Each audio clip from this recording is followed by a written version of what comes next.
All right. Well, so things are not going exactly according to plan this morning. I had expected some combination of Cameron or Mario, and well, bitches. But hey, it'll be all right. We're gonna do a show. It's Firearms Friday, and it just happens to be Good Friday. So I hope you guys all have plans to go spend some time with your loving families. And I'm gonna pull up some DGUs this morning. Let's see. I am not seeing my actual. There we go. There we go. I wasn't seeing the flipping thing. I had it pulled up. There it is. Okay, I found it. Cool, cool, cool, cool. So we're gonna go with this configuration since it's just me this morning. Actually, we'll go with this configuration since it's just me this morning. And that picture in picture, I think, could stand to be a little bigger. I wonder if I can. Nope, not what I was looking for. All right. I usually have my picture in picture a little bigger for the show there, but that's all right. Let's uh let's okay, let's do the show. So good morning everybody. Tomorrow's Easter. I'm sorry. Yeah, tomorrow is Saturday. Easter Sunday is coming up. You'll forgive my little slip there because we're doing our Easter stuff tomorrow, as far as getting together with the family and Easter egg hunts for the kids and all that fun stuff. So we're doing that tomorrow for scheduling purposes, so everybody can do their church stuff and uh, other family stuff on Sunday. So uh, tis that season. But so let me get my head sorted out just a little bit, and we'll go ahead and get into some stories here. I'm going to pop us around to this one, and we'll just go right back to here. There's our first story, only on Fox 13, apparently. Man shot at Cordova Walmart speaks out about what happened. So, in Memphis, Tennessee, the man who got shot at the Walmart in Cordova last Friday spoke out about what happened inside the store. Fox 13 spoke to Lamont Granbury hours after one of many surgeries he'll need after getting shot 9 times. Tamaris Hopkins, the man police arrested for the shooting, faced a judge Friday morning. It was right there and in the section where you go into the place. So he hits this girl in her face. She started saying she don't want to take this anymore and she deserves better. So we turned around, just out of curiosity, saying, "What's going on?" Let's see if it actually plays the audio of the guy speaking.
15 times, hit him 9. I was about to say it looked like there were 11 shell casing marker flags on the ground there. Oh, damn. So, okay, let's listen to the rest of this real quick.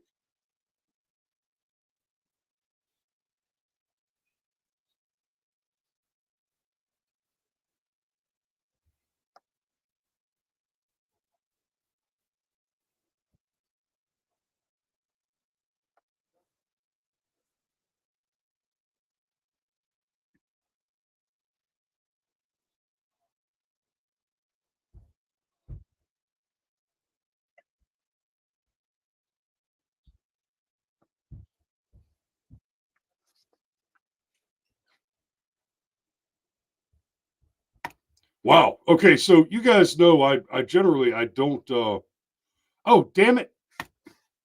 Now you tell me there's no sound. Well, I enjoyed the clip. Huh. Well then, let me summarize it for you. Oh, I apologize for that. And I'm gonna have to figure out why that's happening. Let me see. You know what? We've got kind of a small audience this morning, and I know you guys. So let me see if I can figure out why that happened. And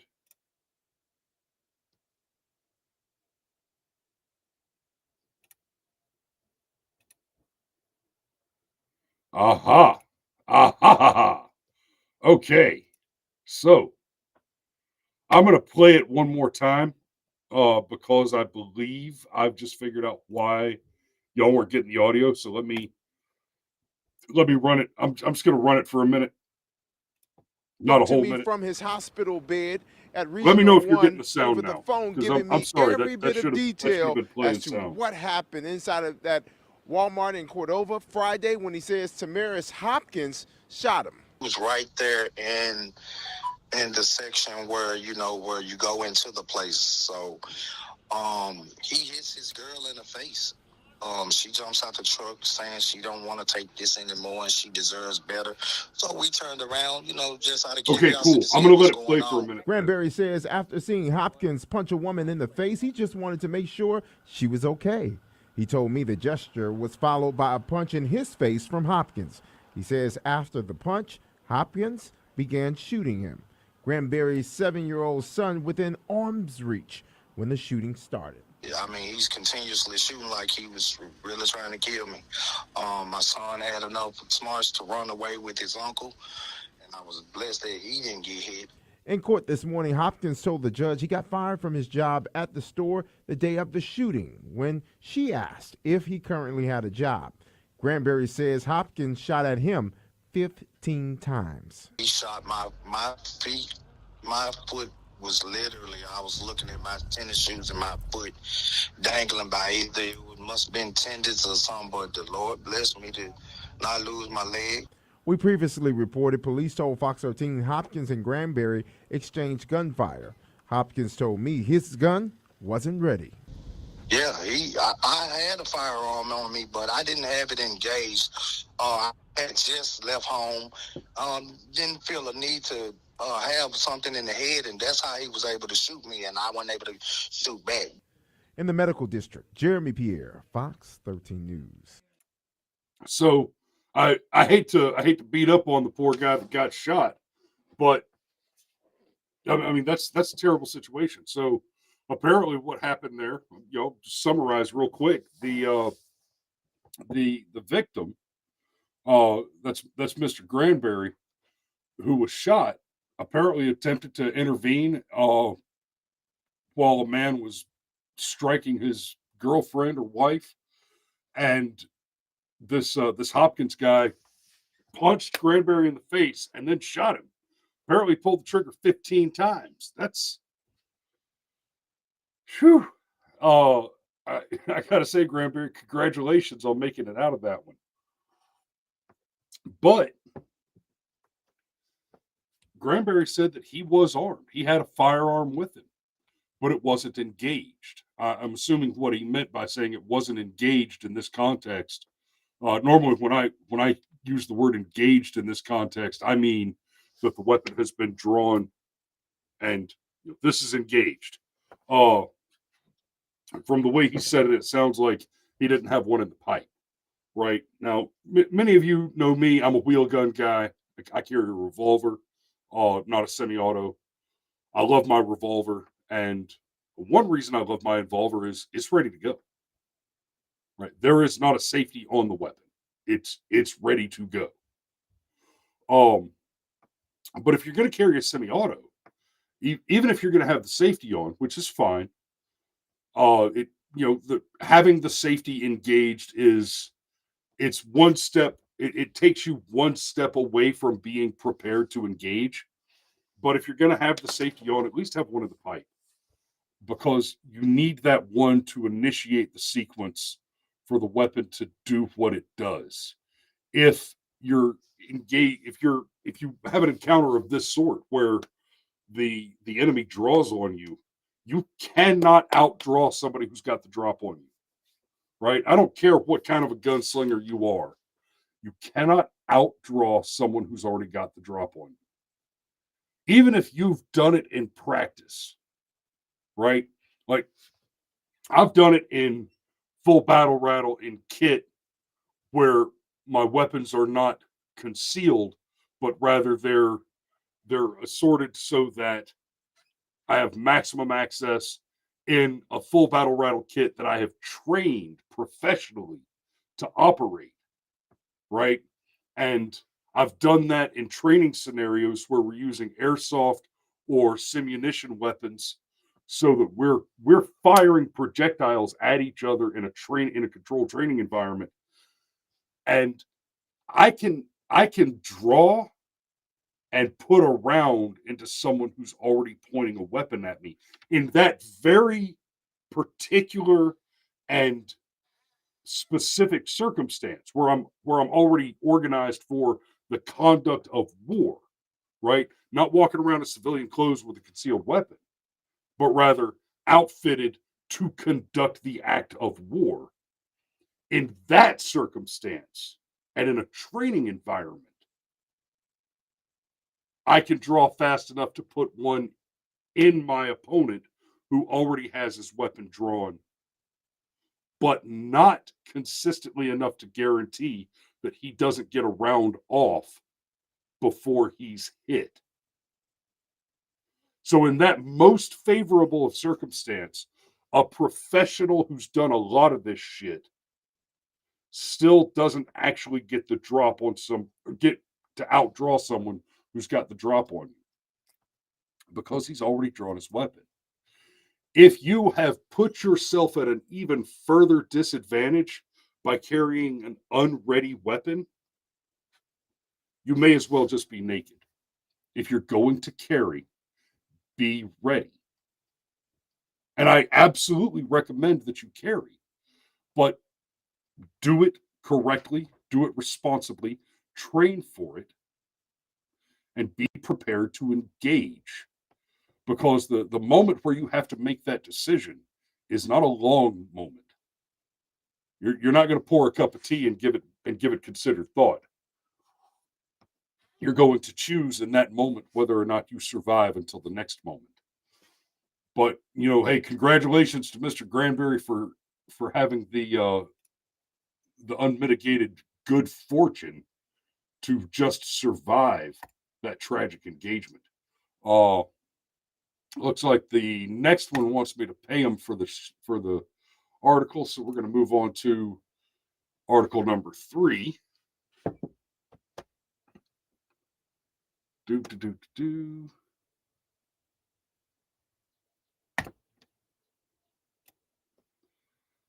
Yeah, this organizational structure is going to need some work. But as you guys know, normally I'm not using the studio setup. I'm using the OBS platform where everything's automated on my little dial pad here. But I was planning on having Mario and Cameron in this morning. Anyway, so victim fights back, fires weapons during attempted carjacking in North Philadelphia. This is from the 21st, so this is right at 7 days old, so just barely on the inside of our tolerable window. But police say a victim fought back during an attempted carjacking in North Philadelphia overnight. What would have been another Philadelphia carjacking was thwarted when its victim took matters into their own hands. Police say a suspect tried to carjack a victim at 10th and Mount Vernon streets in North Philadelphia around 1:30 in the morning. Okay. There's your first mistake, right? You got carjacked. I'm gonna do a little victim blaming here. Walking down that dark alley in that miniskirt was a bad idea, sweetheart. Oh well, it's the assailant's fault. It's the rapist's fault. It's the carjacker's fault. Yes, that is the person who should suffer consequences. But that doesn't mean that the circumstances of your victimization do not merit criticism, and more importantly, triage. right? So unless you're engaged in something, in some professional activity that requires that you're out at 1:30 in the morning, y'all be in bed when the sun's not up. You should either be working or sleeping. Come on. Um, there are stories throughout the entirety of our history about the monsters that lurk in the dark. We as a people, as a species, have a natural aversion to the dark. And that is for two reasons. And those two reasons are very closely related. Our primary data collection apparatus is the visual acuity in these two predator eyes. The less light available, the less efficient we are to engage our surroundings. Right? And that is true of identifying a target for the purpose of hunt, to make a kill and get meat. That is true for the purpose of identifying ripe fruit, for the gather part of that survival instinct. And that is true for identifying threats. And this is where the second part is related. There are beasts and monsters whose visual acuity is better in the dark. And they rely on victims who are not well suited to that environment. Do not choose voluntarily to enter an environment where you are at a substantial disadvantage without good reason. And if you must make that choice, if you must engage a hostile and unfavorable environment, then take the reasonable necessary precautions before you do. Right? Carry a flashlight. Right? I've got there's some great little tactical daily carry flashlights out there now, and they're not expensive. They're $20, right? $30. I keep one in my pocket all the time because you never know. And with what I do with real estate stuff, you'd be amazed how often I go to shoot a house and they want beautiful photography of this vacant house, and the power's not on. Like, oh guys, photograph, photon, light. Right? Make those reasonable choices, make those reasonable preparations, and don't make the bad choice of choosing to enter the disadvantageous environment where you're increasing your risk without a valuable reward in the offering. So he's out at 1:30 in the morning and he got hit by a carjacker. But we are going to give him props because he had taken some reasonable precaution. The victim fought back by firing his own weapon at the suspect. He was armed. That's good. It says it's unclear if the suspect was hurt. Police have yet to release any details about the victim, who did not suffer any physical injuries. So far, no arrests have been made and no suspect description. So you know what? Good for him. He got away uninjured. That's awesome. But my dude, you make better choices. At least he was smart enough to make the choice to be armed. So he can be thankful for that. Okay. We're gonna do one more, and then I'm gonna go ahead and wrap it up and get on down the road. So, wife accused of fatally shooting husband in North Charleston. No charges filed. Oh dear. Officers with the North Charleston Police Department are investigating a shooting that left a 38-year-old man dead Monday night. An incident report states police responded at 9:02 p.m. to a home on Ginger Lane where the shooting had been reported. Police found the man, whose name has not been released by the coroner's office, lying in a doorway at the side of the house. EMS took the man to an area hospital where he died. Police spokesman Harv Jacobs said An incident report states the man's wife said she and the victim had argued earlier that morning, and then he left for work and called her 3 times. She told police that he became upset when she did not answer the phone, and that he returned hours later and was banging on the front bedroom window. The woman told police she let him in and told her he needed a tool for work, which he took and returned to his truck. The report states the woman told police that while the man sat in the driveway for a period of time, the woman hid knives in the house and removed the victim's firearm that he kept in a nightstand to hide them, which she said was because he threatened her with weapons in other domestic disputes. The woman told police the man returned to the door, entered the home, and immediately went to his nightstand and opened the drawer where his gun was normally kept. The two argued again after the man told her repeatedly, "Just give me my gun." She said she threw the gun outside to get the man to leave the home. The woman said the man yelled, "You won't be happy till I kill myself. As a matter of fact, I'll kill you, then kill myself." She said he then began trying to kick in the side door of the home. Good grief. After he kicked in the first door, she said she fired a single shot toward the inner door to scare him off, quote unquote, and that after that shot, the banging on the door stopped. The report states the woman went outside to see if he had left and found him with a gunshot wound. She said she called her sons and then the police department. She told investigators she did not intend to kill the victim, but just wanted to scare him off, the report states. Jacob said no charges have been filed and the investigation is ongoing. Wow.